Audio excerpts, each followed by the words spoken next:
Assalamualaikum warahmatullahi wabarakatuh.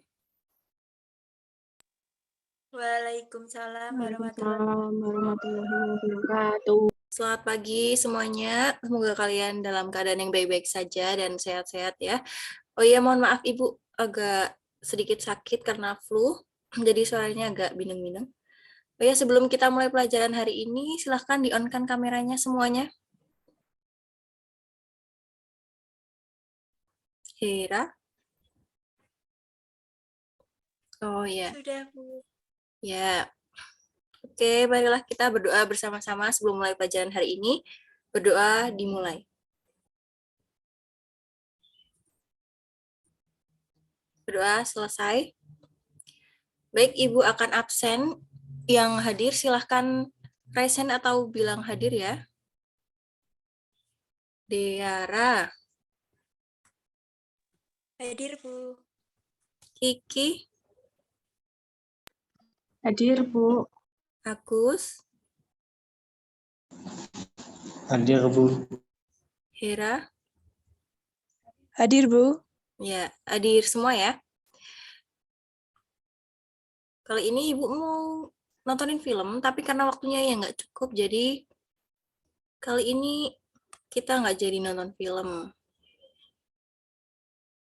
Oke, Ibu mau share screen dulu.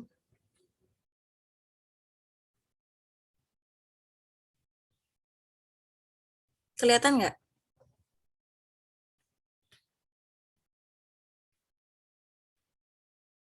Kelihatan? Terlihat, Bu. Ya.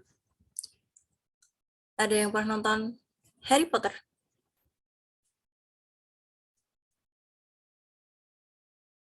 Ada yang tahu Harry Potter?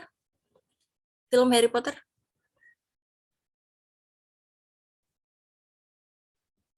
Pernah. Tentang apa? Harry Potter itu tentang apa? Tentang sekolah penyihir. Iya, betul. Ini tentang film yang mengisahkan tentang sihir ya. Oke, selanjutnya ada Narnia. Ada yang pernah nonton Narnia?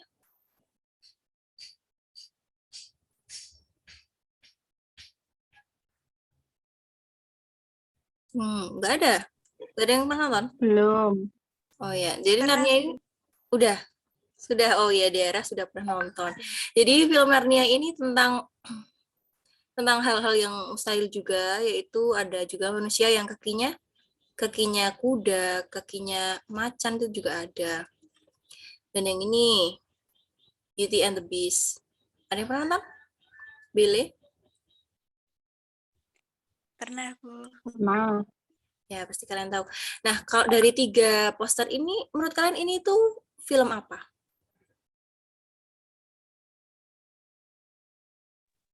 Film fantasi, Bu. Ya, Fiksi. betul. Ya, fiksi, fantasi, bener banget. Nah, hari ini kita akan mempelajari tentang teks fantasi. Oke, jadi kalian udah tahu kan ada film fantasi seperti itu. Jadi kalian pasti tahu. Dan ini kita akan mempelajari tentang teksnya dan kompetensi dasar yang akan kita capai dari pembelajaran kita kali ini, yaitu mengidentifikasi struktur dan kebahasaan teks fantasi. Dan kalian juga dituntut harus bisa menciptakan teks fantasi itu. Oke, selanjutnya ada yang tahu teks fantasi itu apa? Tadi udah tahu kan itu film fantasi. Sekarang teks fantasi itu yang seperti apa? Ada yang tahu? Enggak. Kiki?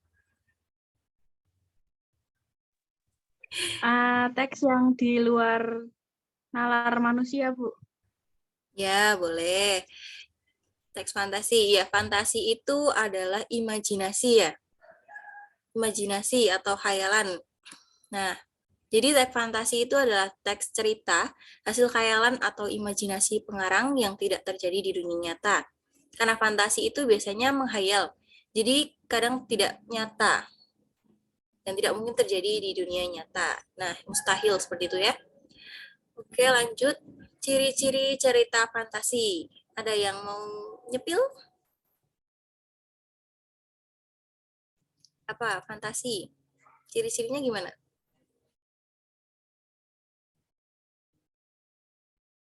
Nggak tahu, oke. Yang pertama, ada keajaiban, sesuatu yang aneh dan misterius. Biasanya sesuatu keajaiban yang ada di film-film itu sangat mustahil terjadi di dunia nyata. Seperti film Aladdin, itu keajaibannya ada jin di dalam teko. Itu nggak mungkin banget terjadi di saat ini di dunia nyata, ya kan? Nah, yang kedua, ide cerita terbuka. Jadi, penulis bebas untuk menuangkan segala cerita atau pikirannya dalam cerita tersebut tanpa batasan dan masuk akal. Yang ketiga, latar bisa menembus ruang dan waktu. Kalau di dunia nyata nggak mungkin orang itu bisa bertransportasi ke dunia lain, tapi kalau di dalam cerita fiksi atau fantasi, di dalam cerita itu semua itu bisa terjadi. Dia bisa di luar angkasa, di dalam air berbicara, itu semua bisa. Yang keempat, ada tokoh yang tidak biasa atau unik. Biasanya kalau di cerita fantasi itu hewan bisa bicara, barang-barang bisa bicara. Nah, itu juga nggak mungkin dan nggak nyata, jadi itu termasuk cerita fantasi. Dan yang kelima, fiktif semata. Fiktif, ada yang tahu fiktif apa?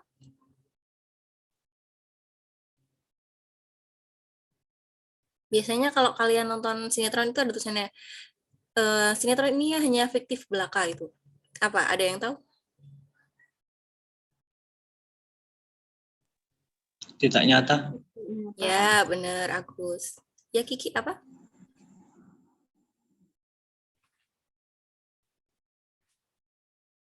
Iya, benar, tidak nyata. Jadi, fiktif itu tidak nyata dan tidak berdasarkan kisah nyata, hanya hayalan. Oke, struktur teks fantasi.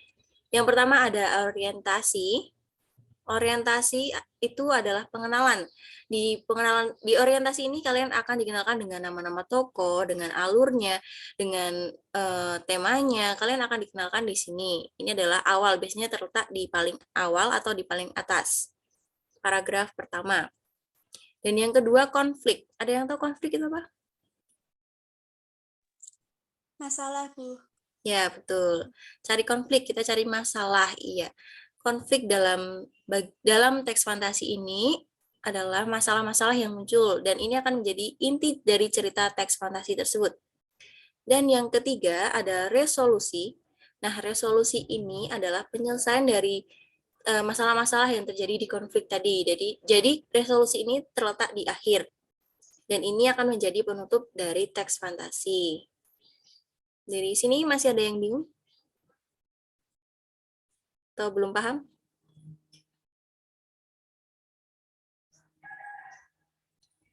Berarti paham ya, kalian diam semuanya. Oke, jadi ini ada salah satu teks fantasi, banyak banget kalian kalau baca lapangan. Nah, ini yang bagian paling atas ini, paragraf paling atas ini, menurut kalian ini apa? Bagian apa? Struktur dari struktur tadi ini bagian apa? Ada yang bisa jawab?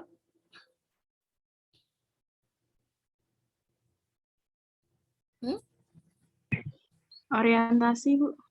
Iya, betul. Jadi yang paling awal itu biasanya langsung orientasi, karena dia memperkenalkan tokoh-tokohnya, latarnya, dan temanya. Ya, betul. Orientasi.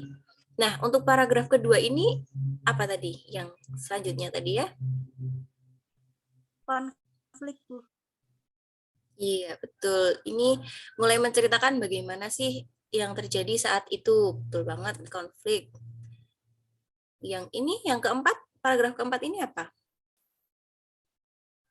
Yang ketiga, sorry. Paragraf ketiga ini apa?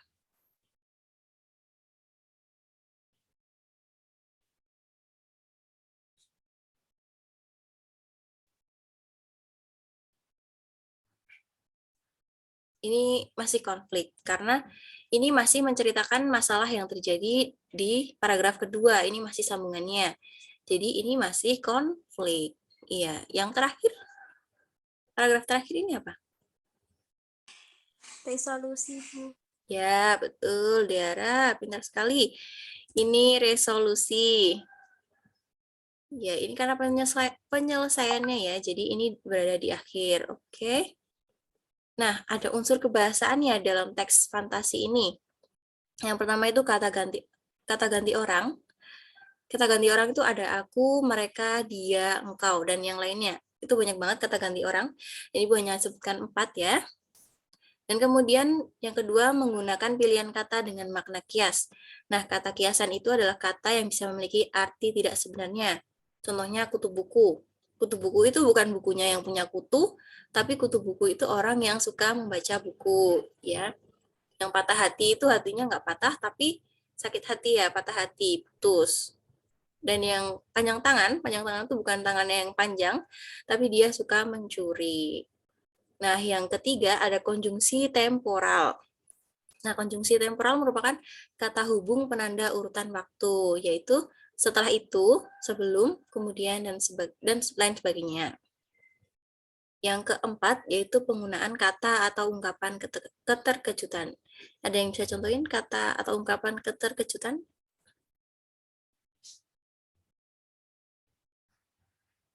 Ada tidak? Tidak? Oke, Ibu contohin. Jadi kata atau ungkapan keterkejutan itu biasanya astaga, itu juga kan kaget kan. Atau tiba-tiba buku itu langsung terbuka. Itu juga ungkapan keterkejutan. Dan yang terakhir, penggunaan dialog atau kalimat langsung. Nah, kalimat langsung itu ditandai dengan tanda petik ganda. Seperti itu, kalian sudah bisa dan paham kan untuk kalimat langsung. Biasanya digunakan saat terjadi dialog dalam cerita. Sampai sini ada yang ingin ditanyakan dulu?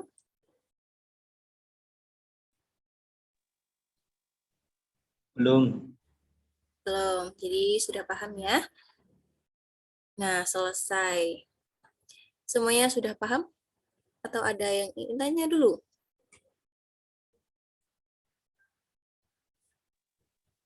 Belum, Bu. Belum, Bu. Oh iya.